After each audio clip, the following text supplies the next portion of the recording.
So Naomi, welcome to the podcast. Yeah, and thanks for having. Thank you. Yeah, thanks for taking time and Yeah. coming here.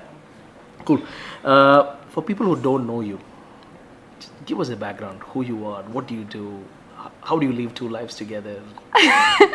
Okay, actually, just picking up from the conversation that we had. So, I'm Naomi D'Souza.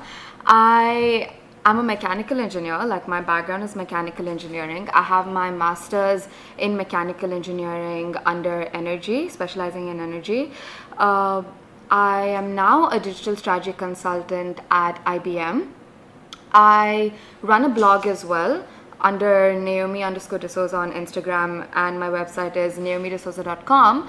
I am one of the Hot 100 influencers in UAE. Wow. And the most influential Asians and the Game Changers top 40 in UAE.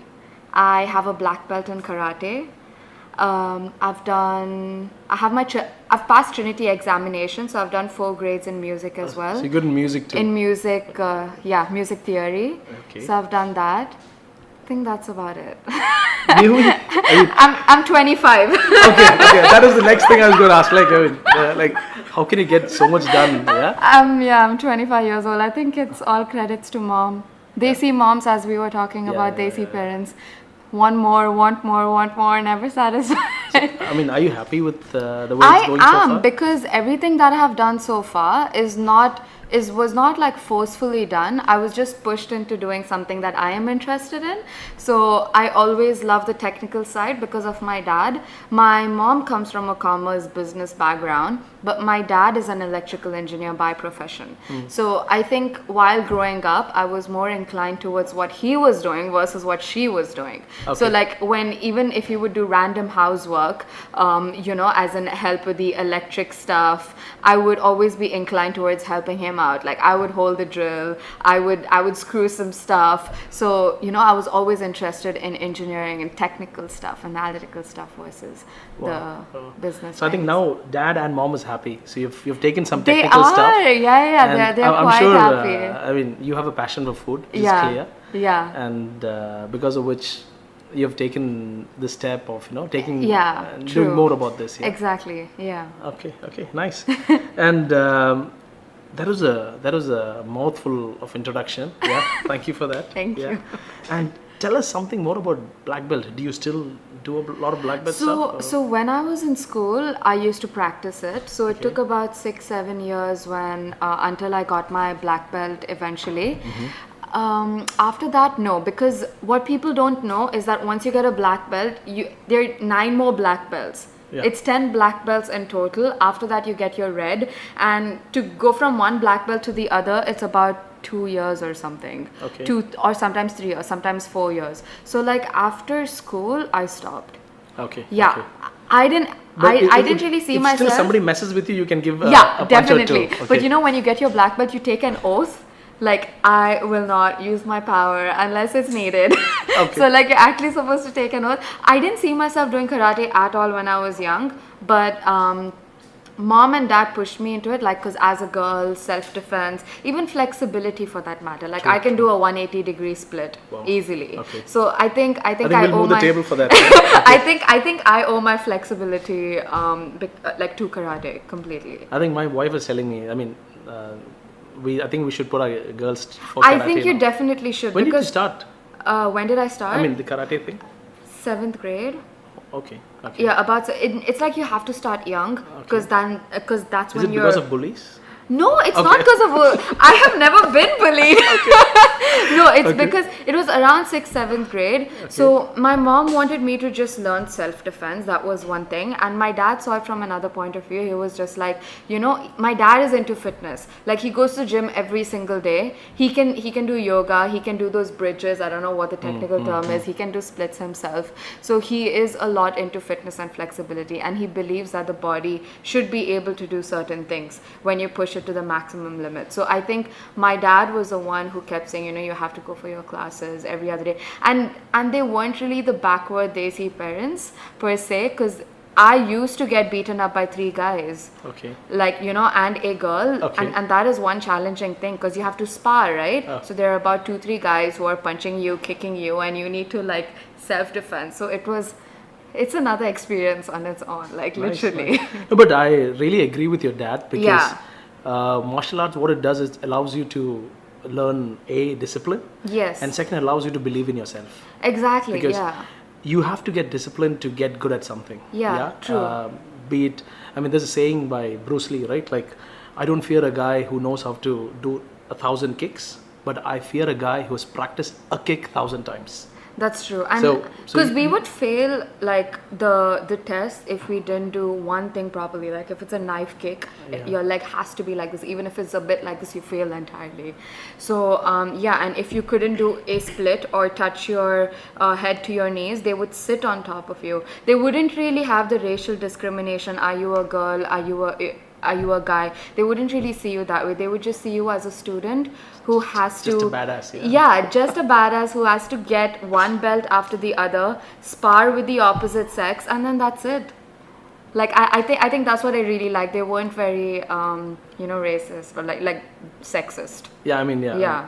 whatever. I mean, you're in, so you have to just Exactly, complete it. Yeah? exactly. That's it. It's awesome. Yeah. Yeah. I think some good decisions that allow you to excel in life. I Yeah. think martial arts is definitely. It was one of them. very bad that time because I would come home bruised. Okay. But like now seeing it, and I was just like, yeah, I'm proud of myself.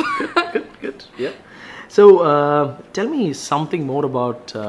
I mean, you're really doing two things at a time. Yeah. You're having a job and a career at one end, and you have 80,000 followers on Instagram. Yeah. I mean, especially talking about food. I'm sure a lot of them DM you and talk to you. And how do you keep up this? I mean, you have to have a clear 9 to 5 mindset where you dedicate yourself there. True. And then where do you sleep? It gets it gets very tough. Okay. I think I am used to sleeping less. Okay. Before I used to I try to get 8 hours of sleep, but it usually goes to 4 to 5 because it's impossible to do so many things if you get 8-9 hours of sleep every single day, to be very honest with you. And I'm not the type who wakes up at like 5-6 a.m. That's definitely not me. So what I would do is, like, for example, last year I was deployed to an Abu Dhabi project. So I would travel every single day back and forth. My day would start at 7 a.m. because I would have to leave Dubai and report like at 8:39 to Abu Dhabi at the office. So I would do my blogging in the car. So I would get 4 hours dedicated to my blog because it was. You're not driving. No, yeah? I'm not. Okay. We are safe on the road. I'm yeah. not. No, I wasn't driving. So there was a driver, the IBM driver, and then I concentrate completely on my blog. So then that's where. So I saw it from another point of view where I would get 4 hours dedicated for my blog every single day. So that's how I saw it. And when I was studying mechanical engineering, my bachelor's, I used to post the most random things. Subway cookies, molten chocolate cakes from Chili's, every single thing, random stuff. And I didn't know back then blogging was a thing in Dubai. I would just post it because I like desserts, so I would post it. It picked up, it got traction. My friends would tag their friends would tag their friends, and by word of mouth, people came to know there's this crazy dessert lady in Dubai, and I would start getting invites. And I was still studying at this point of time, and I realized, oh, I'm a blogger, so I have to post stuff, and I get free food. So that's literally how it started. So I think from college itself, I learned how to balance it because I would get invites. So because that's my passion, and then I have my mechanical engineering. Then I got a job at IBM, and the blog still continuously kept progressing. So I would work on my blog whenever I would have free time. I would come home and I would work on my blog. I think the most important thing is, what do you do in your free time? Like, that's the most important question. If someone asks me, how do you have the time to do it? I ask them, what do you do in your free time? They'll say, oh, I watch Gossip Girl, I watch Pretty Little Liars, things like that. So, that's the first thing that you should probably eradicate from your time management system if you want to pursue your passion. I don't watch shows. I've started watching shows now. So I think because of that, Probably because of peer pressure. Yeah, that Because too. people are talking about XYZ People are talking shows about on. every single thing, and I just don't know about it, But now I've built a team, which is why I have some time in my hand. I think which is why, like, in my free time, I would only work on my blog So to answer your question, that's how I multitasked and balanced. Wow, wow. I mean, I really feel you Every because single at thing. one point when Game of Thrones got released, everybody in the office was talking about Game of Thrones. I have still not watched it. So what I did was, I mean, I have to keep up the conversation. Right? So when you go to YouTube, you can have condensed versions. So they would- Really? yeah. So they'll give the whole season in 30 minutes. No way! Yes. So this is how I got the plot. And Life hack! so because the thing is, you're right. People keep complaining that stuff are not happening. Yeah. I like this stuff and I want to do this stuff, and they keep cribbing. True. They go back and binge watch Netflix. It's so Exactly. How will you achieve anything in Exactly. life? Like just to keep up some conversation, like. But so now, if I have to watch shows as well, I will only watch shows that educate me. So I don't watch just cheesy shit. Like if I have to, like please myself, I'll probably watch one chick flick, but like that's about it. I will. So even MasterChef, right, with Gordon Ramsay, I love that guy. So and it's about food, so it educates me. So that's one thing like I watch every single year. So it's Okay. those kind of stuff, or like psychological thriller, because I love knowing how to read people's mind, their body did language, it work? and things like Seeing that. that? My mom helps me a lot with body language as well. Okay. So I think it really helps you tap into how people think, how they strategize, things like that. Wow, nice, nice. I think, especially Netflix recently. Yeah. I think the things are really deep. Yeah. It- So I it- watch it those stay- it docu-series. stays back, you know? I Yeah. mean, Black Mirror? Oh my God! Like Yeah. 3 nights in a row. This is exactly what's going on Exactly. in my head. Yeah. So it becomes very difficult if you. True. Watch Netflix. So I personally don't. Exactly, So yeah. exactly to keep up a conversation, I'll probably read about Black Mirror. What are the different episodes and what Yeah. do they talk about quickly? True. So Exactly. that it's like when people are talking so much about Black Mirror, you want to know what Black Yeah, Mirror because is. because Black Mirror educates you, I feel, into what future possibilities and Could be. Yeah, and what technology could do. And like tech is something I am quite fond of. So yeah, I mean, I watch those type of shows. Perfect. Do you want to spend and let some time and let us know what you do at IBM as such? In terms Yeah, you, of course. You're into a creative element in Yeah, IBM. so the thing with with IBM, obviously majority of the clients are confidential, so I can't really mention that. Okay. But one client I could mention is Do. So we actually even released a blog post about it of what we did. So I was part of the UX transformation team. So the websites and the applications that are there of Do is what we created. So I was part of the CX team, customer experience strategist. I was a customer experience strategist.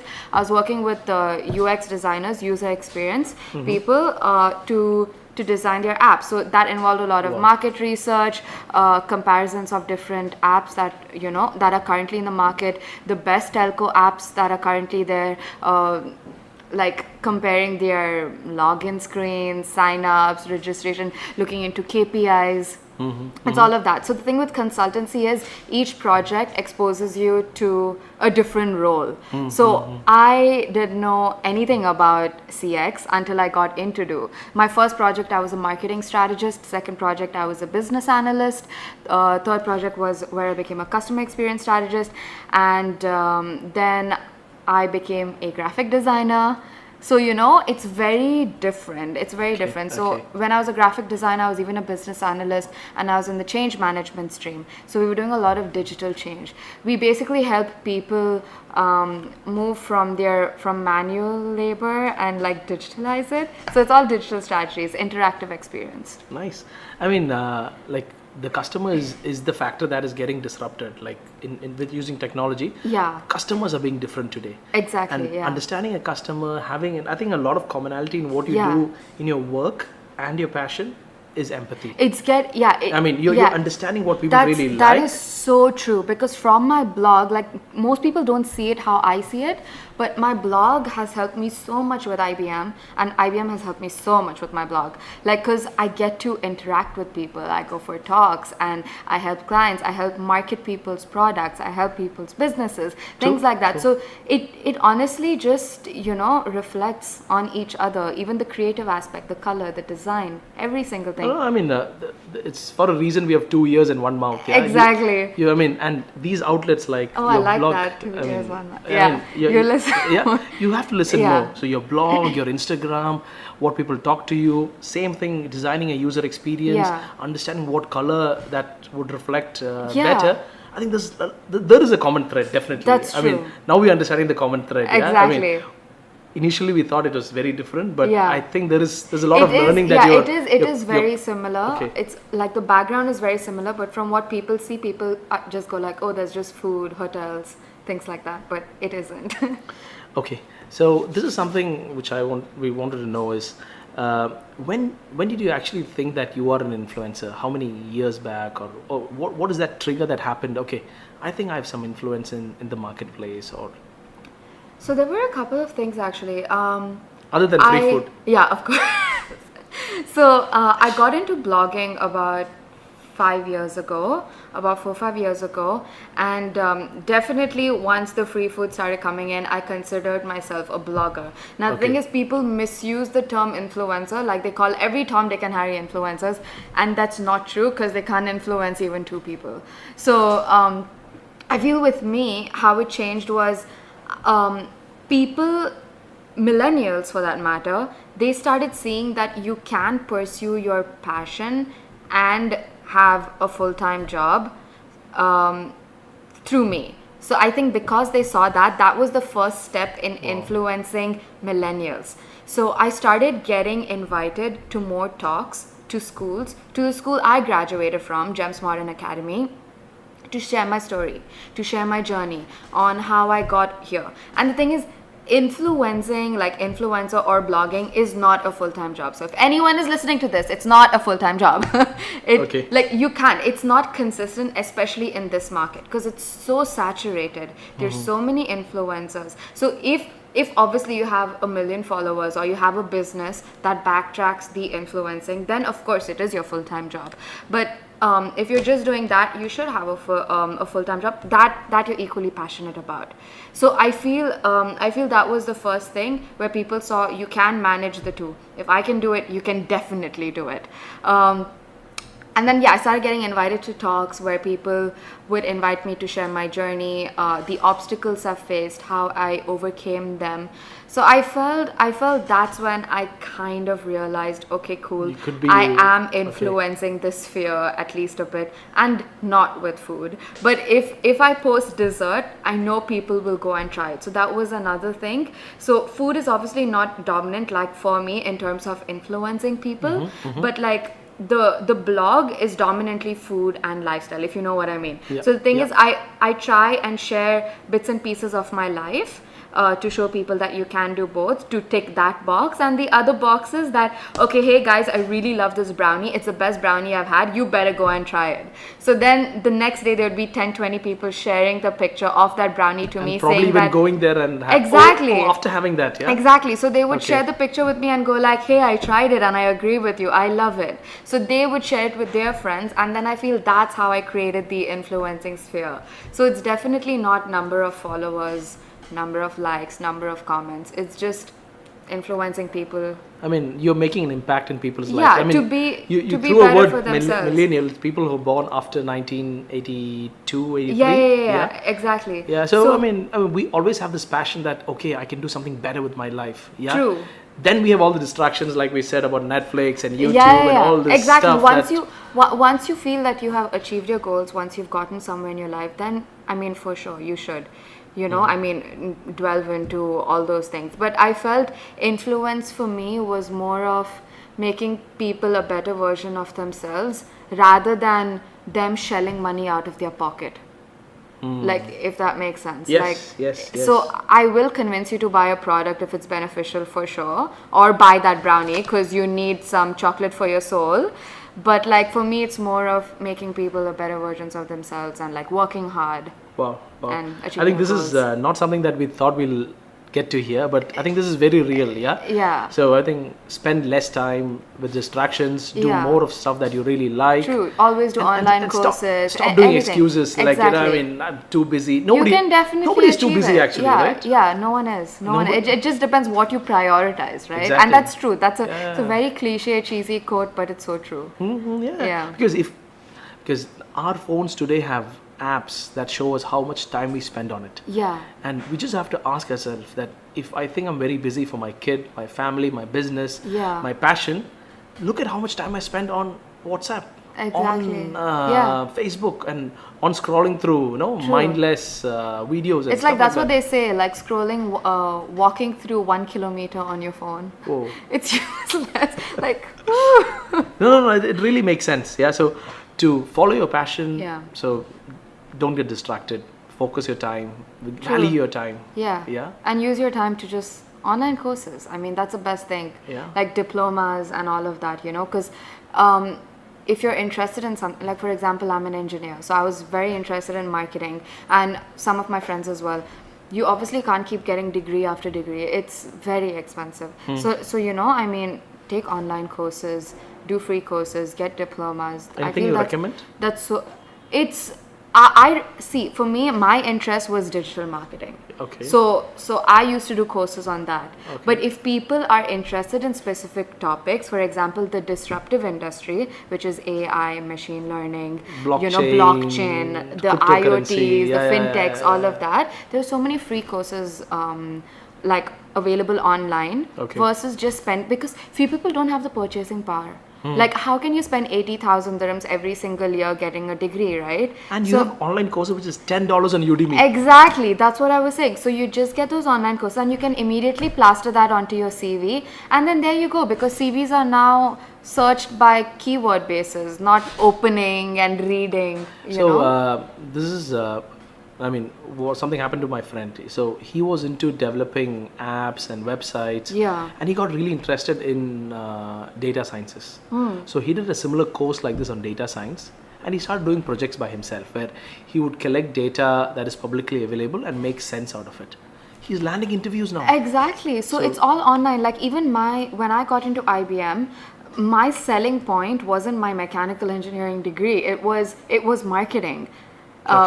So I don't have a marketing degree. I've not studied it. I've not even done an online course on it. It's just that I could sell myself because I have worked with over 1,000 brands. I could be like, I've worked with these brands. This is what I have done. This is how many people came into your restaurant after XYZ. So it's like, there you go. It's like, for me, I feel it's factual versus just degrees. Yeah, so it's basically somebody claimed they're expert, but you have actually gone through. Like show facts, like implement your skills, like, or get your diplomas versus just degree after degree, because there's no point. So the blog and the Instagram has helped in a lot of other ways. Like, do you see the bookworms and nerds? Where are they? I'm sure there are exceptions, but majority of them, hey, where are you?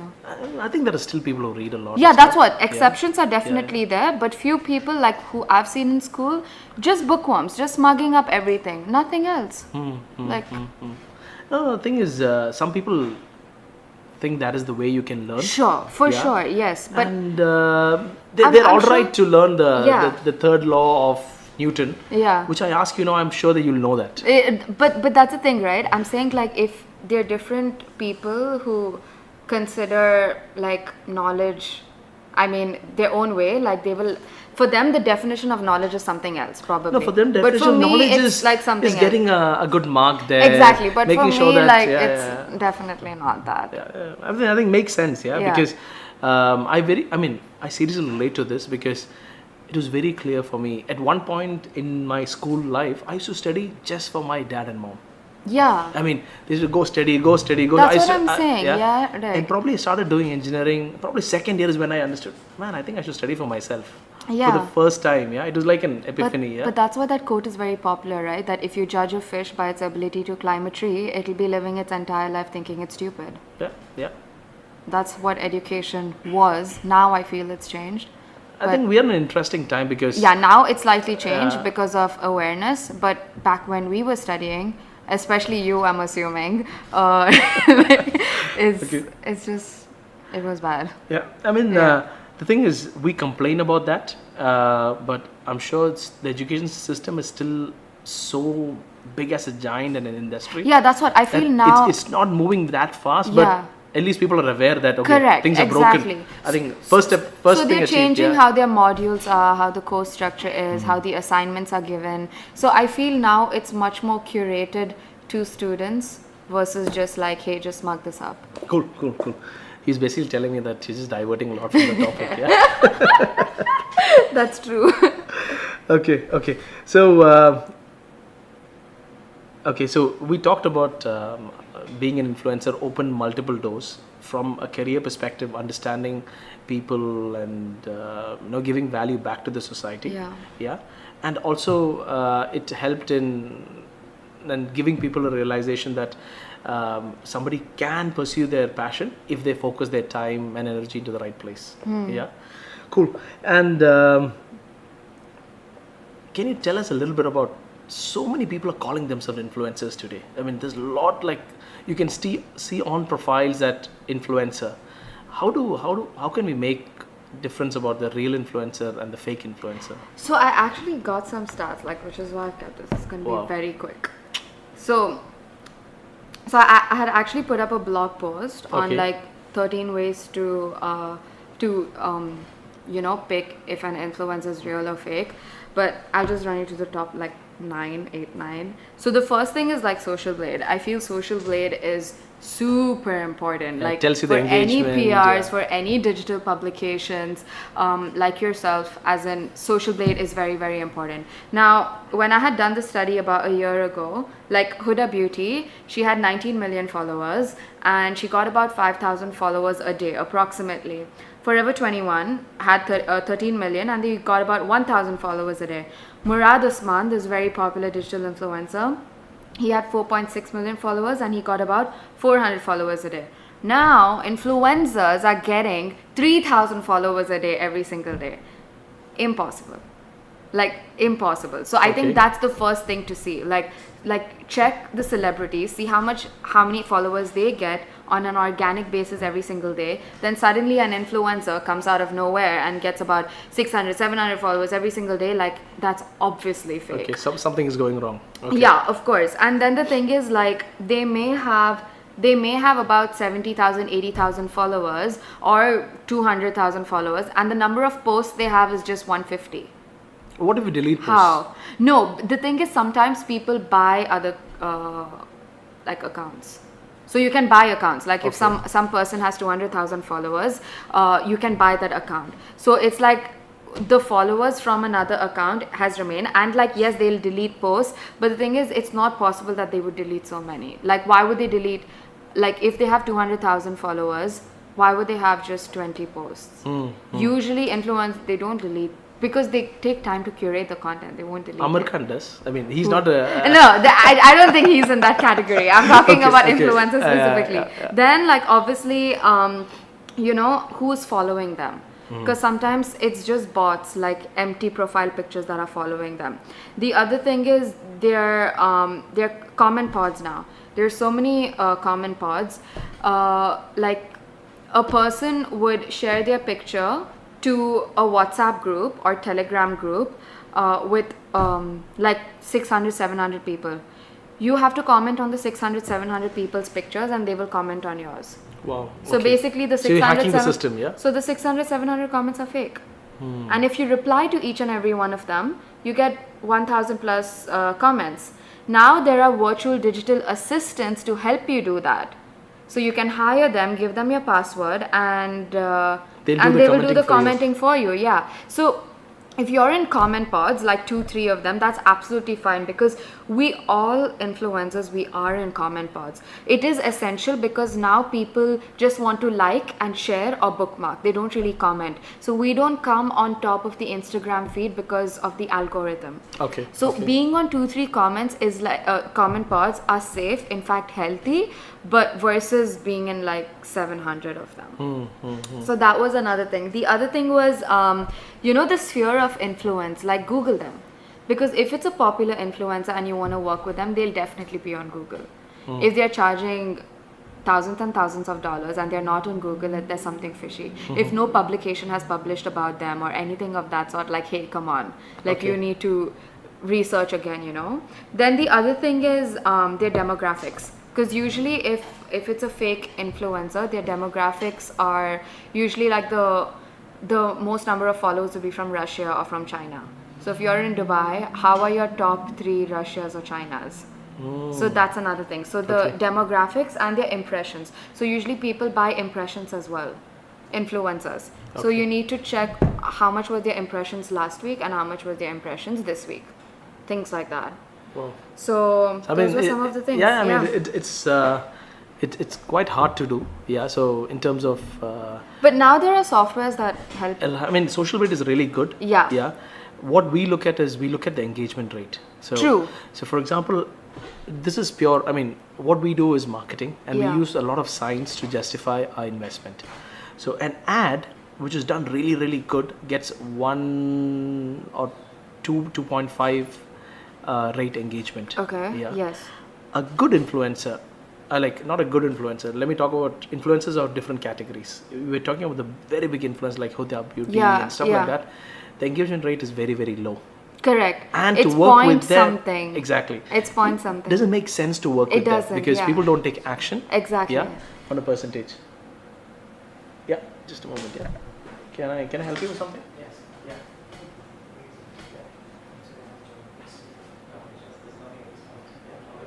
Thank you. Yes, the door is open. Yeah, it's left open. Oh, wow. No, I think somebody walking and just looking for a job. Yeah, of course. I think I did that once upon a time. Yeah, because I exactly came into these buildings giving out CVs.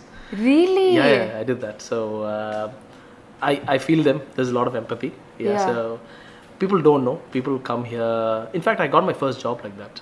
Okay. Yeah. So I came here. I went from building to building. I think after 3 buildings, I was spraying and because the thing is, when I came here for probably 3 weeks, I started sending CVs. I did not get any job, so I thought, okay, let's go hardcore. Yeah. So I was going from one building to another. One security caught me and told me, "But you can't do this." I told, okay. So I had to go to the next building. So I cannot go in front of the security. So I had to go take a big route. Oh my! This is next to the IBM office, which you are there. So I had to go through the food court. And I met a friend, and he's like, "Munash, what are you doing here?" He's my junior, so we had a lot of, we did a lot of shows over there together. Okay. So I was kind of popular in college or whatever. So what are you doing here? I told, they're looking for a job, man. Yeah. Okay. So basically, long story short, through him, I met one of his uncle. He had to drop something on his way back home. Yeah. I got to meet his uncle, and I got a job at Demac. So that is one of the first jobs I had. So congrats. So it was a good start. Yeah. So I'm sure they're doing effort. Yeah. I'm sure somewhere else they'll get the reward. Yeah. Yeah. Of course. Cool. Yeah. So like you said, like Huda Beauties and like everyone, their engagement is so the engagement is very, very low. Then you have these micro influencers where the engagement is very high. Yeah. Yeah. For example, we have TM Writings, Talha Malik, who works with us, and he contacted you. Talha. Yeah. So he has an engagement rate of 13%. Yeah. The lower the followers, the more like. Yeah, and I think not lower the followers. I think he has probably 28,000. Okay.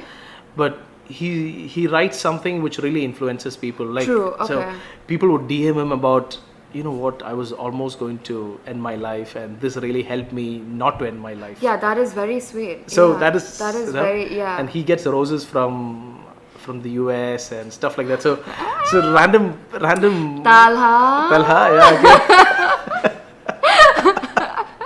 So I think he does a lot of deep stuff. So when I think it's just the content. It's the content. It's just the content. It doesn't matter if you have 2,000 followers or like 20,000 followers or 200,000 followers. I feel it's all the content. If you can. And where I beg to differ is, I think it's about empathy. Yeah, that true. They understand that having like you have a clear mission or a vision like that you're portraying outside. You're telling the people that having a career does not stop you from following your passion. Yeah. See, this is what I'm doing. This is how Yeah. you can multitask. Yeah. What Talha is doing is, I had a hard life at one point. This allowed me to go through it. So having a hard life at one point doesn't mean that it's going to be that way throughout. Correct. Yeah. And it is yeah. just a And sunset. that's It'll what just they go say. down, and the sun is going to rise. That's yeah? what they say. What comes from the heart goes to the heart. Yeah, no, I think so. I think you and Talha, I think there's a lot of empathy that you guys show. Yeah, I mean, you understand people a little better Yeah. than us. Yeah. So I think I think that is really good. Yeah. So I think I feel there is some kind of influence. Yeah. So you're doing something good to the world. Yeah. And the good part is, at one point, only people with big wallets could influence people. I mean, it's big advertising budget. I agree. I agree. Celebrities and Yeah. stuff like that. Now people with a bigger width of their brain Yeah. can actually influence and people. you just need a camera. Yeah, you need a camera. Or a phone, like type it out, like what Tala does. Yeah, so Yeah. so I think it's quite interesting times that we're living in. Yes, yeah, and, definitely. Nice. So okay, so I think We have covered almost everything. yeah, we have covered almost everything. I think one small thing I wanted to put out there. Yeah, probably see, a lot of businesses want to work with influencers. How much of freedom do you expect from them, or do you want them to give you a brand guidelines? This is for everybody. I'm sure that a lot of businesses will be probably watching this and understanding how can I work with influencers? Do I tell them exactly what to do, or should I just let them? The thing is, when I started off blogging, many businesses go through that route. Okay. Like, they would tell the influencer what they want them to do, and then that's what they would have to do. But now times are changing because everyone's page is different. Like, I know what resonates with my audience. I know what type of images gets the most amount of likes. I basically know what my audience resonates with the most. So the thing is, if I have a collaboration, I prefer doing it my way. Like, I don't want the company to tell me what to do. The only thing they should tell me, in fact, is what hashtags to use, what social media accounts to use, and what has to be focused. For example, if it's a hotel, they want to focus on the fountains, maybe, I don't know, or the interiors, that kind of thing is okay. But how I showcase the interiors, that's up to me. Perfect. You know, like, Yeah. I can either just pan through like that, or sit on the couch and like take pictures with it. You know what I mean? So how I do it should be up to me. You tell me what your focus point is. That's about it. Wow, nice. Yeah. I mean, this is something I think everybody should learn, because Yeah. people think that, I mean, the reason why people follow you is because it's coming from you. Yeah, so if I'm gonna if- cry. So cute. no, like, and if the brand actually tells you how to do that stuff, I think the essence is gone. It's not Naomi anymore. It's the brand. Yeah. So I think this when we talk to brands, people get I mean, will I be perceived in a wrong way? Will they do it that way? I think Sure. it's just Yeah, I mean, yeah, just Leave cut it, us yeah. some slack, honestly. Exactly, Like, let us exactly. just do it our way. And, like, I mean, research on the influencer, obviously. Like, see their previous work. If they've done it well, you can trust them. And obviously, everyone has different palettes. You may like something that I do, and I may like something that you do, and we may not like what each other does. But I know there are hundreds of people who may like what you don't like. So it's like, do the research, check how the influencer works with other brands, and then just choose and then make your decision. Okay, fine, like, I can trust her enough to make her own content. brilliant. I think we've pretty much covered a lot of stuff. We must have reordered the questions and stuff like that. I think on a personal note, I mean, I saw you speaking on a platform like TED. How was the experience like? Oh my god, like, I had a zoo in my stomach. Okay. Like, it was so many butterflies and like elephants running inside. It was an emotional turmoil, like, Okay. inside, because I didn't know what to expect. I have spoken at several platforms before, on stage, front of like hundreds of people, but like never like TEDx. So it was a very different experience. But once I finished the talk, the like the audience, they actually connected to what I said, and they came to me, and then I got a lot of feedback from people saying that, oh my god, I am in that exact same situation, and you helped me see that I can achieve my goals while I am working, and all of that really touched me. Like, Wow, and nice. yeah, like it was an amazing experience for And sure. thanks Very for being honest. different. Yeah, I mean, thing is, they say there's only two kinds of people: either people who have butterflies in their stomach, or somebody who's lying. Yeah, like I was a wreck. Like I was very nervous. I think the I first was- few minutes I could Oh actually my see it. gosh, Yeah, I mean, yeah, like the people are not first- laughing at your joke. And, Yeah, you know, first few minutes I was just like, okay, and then it was like, okay, cool. Like now I'm getting the hang of it. Like Cool, now cool, it's nice. cool. So yeah, and but after that I was just like, if I can do that, I can do anything. yeah? Yeah. Nice. Yeah, it's nice. like the bungee jumping. I went to Singapore, like Did you do it? with the Singapore Tourism Board. Yeah, I was Okay. just like, oh my god, oh my god, oh my god. I was up there. I thought I could do it. I was very confident. Tell me I would what do it. happened when you were standing at the board of bungee jumping. I thought I was gonna die. Really? Yeah, because the thing is, the problem with bungee jumping is, I even went on the human slingshot kind of thing. It was like a swing, which Okay. was very high. That was not that scary because your hands were tied like that, Okay. and you could feel something tied onto your waist. But like with the bungee jumping, it's only on your leg, and you're standing up. You don't have anything touching you or connected to you, so you actually feel like it's death. So when you're Yeah. when you're jumping, that nanosecond, you feel that it's like a minute, like, you know, or like 1 hour, because you're halfway through, and I was because it's very high, right? Yeah. So I was halfway through, and I was just like, shit, today I'm dying, because like there was nothing holding on Tell to me what I happened couldn't. after the pull. Oh my god, I was just like, oh my god, I survived this. Really? Okay. But I felt very I mean, no. relieved. Once you jumped, there's a point that your eyes are popping out. Yeah, like Yeah, it's yeah, happening. yeah, And yeah. then the band just pulls. yeah, I was very relieved, Okay. and I felt free. See, It was very weird. Like I can't. When I was trying to explain it to my mom, I couldn't tell her how that bungee jump affected my life. I mean, I felt like this is free. what I mean. This is what I think felt- we should take out. I mean, there's a lot of things that the fears are there in front of you. Yeah, exactly. If you can overcome that, the sense of achievement, the sense of happiness that you can get on yeah, top like of that it was. was amazing. Yeah, I think the two experience would be TEDx and bungee. No, I did bungee jumping, and at one point I just used logic. I went and stood on the end of the board. That I couldn't do. Yeah. The first so leap the I math couldn't was do. what? Okay, I'm not the first guy. Yeah. It's been done so many times, so it should not be that difficult. Okay. Yeah. And that's when I stopped thinking, because Okay. when I have to jump, for example, I have to jump out of a cliff into a water. And this is what I do. Okay. And Yeah. I mean, if I think, I cannot jump, so I just stop thinking, switch off for a moment. Yeah, I couldn't do that. So, for example, we had gone to Oman, and I would, if you like adventure, there's a really good Yeah. place. Yeah. So we went to Oman. We went through a place called Snake Gorge. Reptiles. No. I mean, it's called it's Okay. basically a valley Okay. between mountains. So when you walk between, there's no sun. Like you're between two mountains. Okay. And you walk, and at places you have to jump from a two-floor building into water. So these places, there is a guide. So the Okay, so okay. I mean, there is a guide. Okay. Yeah. So there were like 3-4 guys, and Okay. 6 guys.